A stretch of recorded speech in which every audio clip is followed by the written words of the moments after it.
Well, good morning, everybody. I think my voice is going already. And thank you, David. Thank you, Tim. Thank you, co-founder James Ashwood, for the invitation to speak to you today.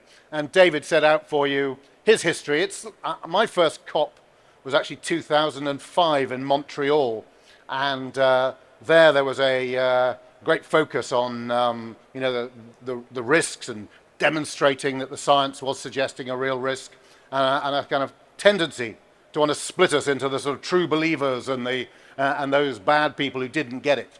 And I've always, from that first visit, thought it's all about aligning incentives, because it's a big challenge and the science is becoming ever more stark, but we can do this. That would be my central message today. That's what those 200 stalls out there are all about. And innovation and technology and will and government policy, but everybody coming in together, we can do this. And it's great to be here and talk about how we can work together to take speedy action to meet our net zero goals.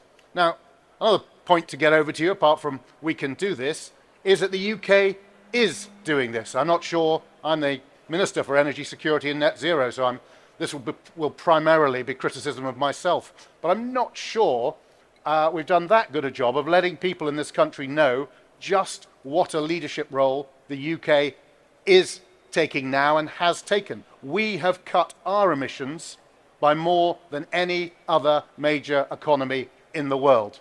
We have gone from a parlous situation in 2010 with just 7% of our electricity coming from renewables to a point now where, including nuclear, net zero technologies, about 58% of our electricity is coming from clean sources.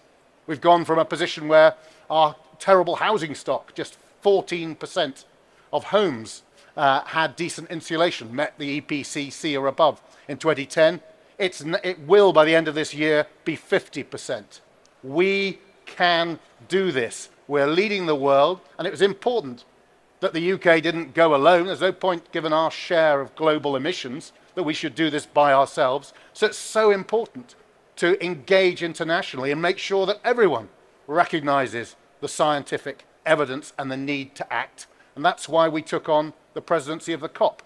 And at COP26, when we took on that presidency, the UK leadership, just 30% of global GDP was covered by net zero pledges.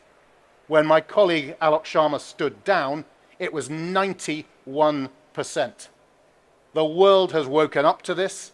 The world is going to follow a lead which the UK is setting. And if we harness the technology, the willpower, and the recognition of the challenge, then not only can the UK contribute massively to the whole world solving this problem, we can create what my colleague Chris Skidmore has called the greatest economic opportunity of the century. So I should probably now return to the scripted words I'm supposed to be giving you. But I just wanted to share that. That's what motivates me. We can do this. We can do it in a way which uses UK innovation, science and technology to deliver higher living standards and a stronger economy for the UK. It's not one or the other. It's actually both. Net zero and economic growth and long-term sustainability of this country are two sides of the same coin. But innovation, as I said, is essential if we're to reach net zero by 2050. And crucial industries, and you can see I've already met some of the stands out there looking at hydrogen and carbon capture. They're not yet mature. And others like greenhouse gas removals are at an even earlier stage of development. And we have to lay down the track while we're on the train. Fundamentally, we're running faster than we've ever gone before, and we've got to do it in a more joined up, coherent and thoughtful way. That's the challenge we all face. But the UK is leading when it comes to innovative green businesses. We have Europe's most developed venture capital market, ranking number one for total climate tech VC funding between 2013 and 2021, with more than £6.5 billion invested in that time. And government is seeking to provide the necessary support for UK companies to benefit by investing in research, development and demonstration across a key range of technologies. Earlier this spring, we published our Powering Up Britain Net Zero Growth Plan, among thousands of pages. I don't expect you to have read them all. It sets out how the government will enhance our country's energy security, seize the economic opportunities of the transition, and deliver on our commitments. The plan includes £4.2 billion of investment just into net zero research and innovation. It includes our flagship £1 billion net zero innovation portfolio, which doubled the funding from the previous energy innovation programme.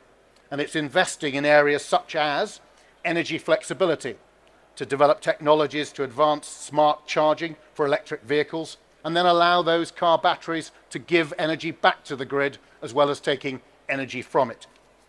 Longer duration energy storage to help manage supply and demand in our future energy system, and clean production and use of hydrogen to support our ambition of 10 gigawatts of production by 2030, all of which will be necessary to provide the flexibilities we need as we ramp up our deployment of renewables. And we're looking to quadruple the size of our wind portfolio. It's currently best to think of it as roughly that solar, offshore wind and onshore wind are all around 14 gigawatts.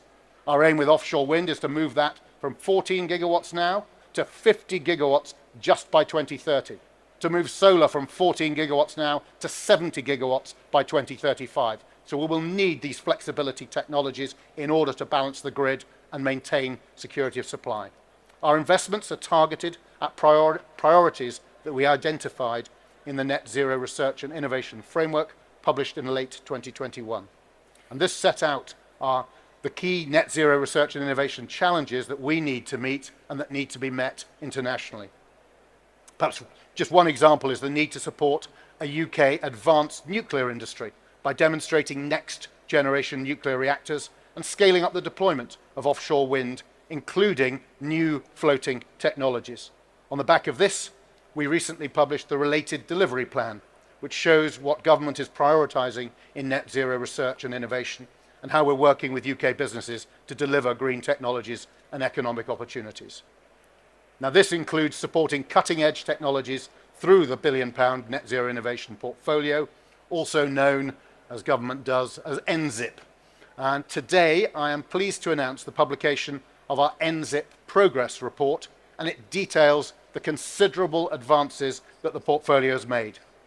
The NZIP's about halfway through its life cycle and is already supporting nearly 4,000 jobs across 450 projects and leveraging an additional £345 million of private investment. And if I may, I'll just share some of the highlights of that work. Store Terra, for instance, in Edinburgh, is an SME developing a highly energy-dense single liquid flow battery capable of storing renewable energy for long periods of time, one of the central challenges of the transition. In hydrogen, the H2GO power project will demonstrate the effectiveness of green hydrogen storage, which could offer cost savings of up to 55% and potentially remove 2,700 tonnes of CO2 emissions. But as innovation often happens in small, nimble operations, we're backing small enterprises through the Energy Entrepreneurs Fund. For instance, we funded a company called Low Carbon Materials to provide environmentally friendly building products as alternatives to traditional concrete. And they were recently nominated for the prestigious Earthshot Prize, and I'm sure have more success coming in future. Just last week, we announced winners from the Green Home Finance Accelerator to develop innovative green financing products, making it easier and more cost-effective for homeowners to retrofit their properties and saving up to £460 on their energy bills. But of course, as you all know in this room, where the government can spend billions, private investment can leverage trillions, and that's what we need. We need to use government resources in a smart way to leverage more private sector finance and help avoid valley of death investment challenges for the companies out there and elsewhere. Net zero is the biggest economic and commercial opportunity of our generation, and according to McKinsey, could be worth £1 trillion by 2030 to UK businesses. And it's estimated that the low carbon economy represented here could grow more than 4 times as quickly as the rest of the economy up to 2030. And that's why in March we published our 2023 Green Finance Strategy so that we can cement the UK's position as the #1 green finance centre and enable business to raise the finance which they need. So, in conclusion, the UK is committed to developing and scaling green technology, and we need private investment. We need to unlock that private investment, give it the confidence and security so that our entrepreneurs, many of whom are here today, can flourish. And it's crucial that we focus on working together, creating new and exciting innovations, because our net zero targets and goals are approaching rapidly, and acting now is the only way to achieve them. But we can do it. We're leading the world. We have the best universities in the world. We have the greatest entrepreneurs. We have the science. We have the technology. We have them displayed here, and working together, we can meet this challenge both at home and build prosperity as we help the whole of the world tackle what is an increasingly stark challenge from the science. Thank you all very much. Am I joining you? Thank you very much indeed. Great. And there was a bit of an Obama turn there with "we can do it," wasn't there? But anyway, it's great to hear that thing. Now, get busy with Slido. You know how it works. Isn't there you scan the QR code, pose your questions. While you have a go at that, I've got a couple of my own, if that's all right. Now, you talked, Minister, about the need to be more joined up. Something that I keep hearing at conferences up and down the country, from business leaders in particular, is if they're trying to get a grid connection. If some net zero proposal they've got gets held up in planning, or if there's some confusing situation about funding, and is it central government or regional or local, that there's a confusion about that. And I'm wondering when you think of the needing to be more joined up, what you can do to help achieve that and actually enable so many businesses who feel eager to get cracking, but blocked from doing so and very frustrated as a result. Well, thank you, David. You obviously have been out and about. I think it's probably the biggest challenge facing the department. All this really cool generation and development of technology, which is fundamental. If you cannot get the electrons in a largely electrified economy from where they're generated to where they're going to be consumed, you've got a problem. And such has been that success which I talked about. It's put strain on what was always a kind of reactive, lowest cost connection system. That's why we've got a network champion, Commissioner Nick Windsor. He reports next month on transmission, how we improve that. Ofgem are working, the regulator, working flat out and have changed their funding mechanisms to allow more anticipatory. Those initiatives should speed up this process. Yeah, I mean, the first thing to say to you is you're absolutely right. And the connection times that people are waiting for are too long, and they need to be sped up. And that's why we're focusing on transmission. That's why when this department was created, the Prime Minister appointed a Minister for Nuclear and Networks. And Andrew Bowie, my colleague, say a central part of his role is to recognise the need to get the system sped up, because if you can't get the connection, then we are going to be unable to do this. And likewise, we're going to have a connections plan at the distribution level. If you move from transmission to distribution, it's a big challenge facing the department, and we're working flat out to. Well, that's going to be very reassuring for a lot of people to hear. Now, I don't know if the tech isn't working or I'm not working it very well, but I'm not getting questions unless no one's asking a question via Slido. Let me lob in another one. He's ready to come. I know, but I'm not sure we're ready with mics. Okay.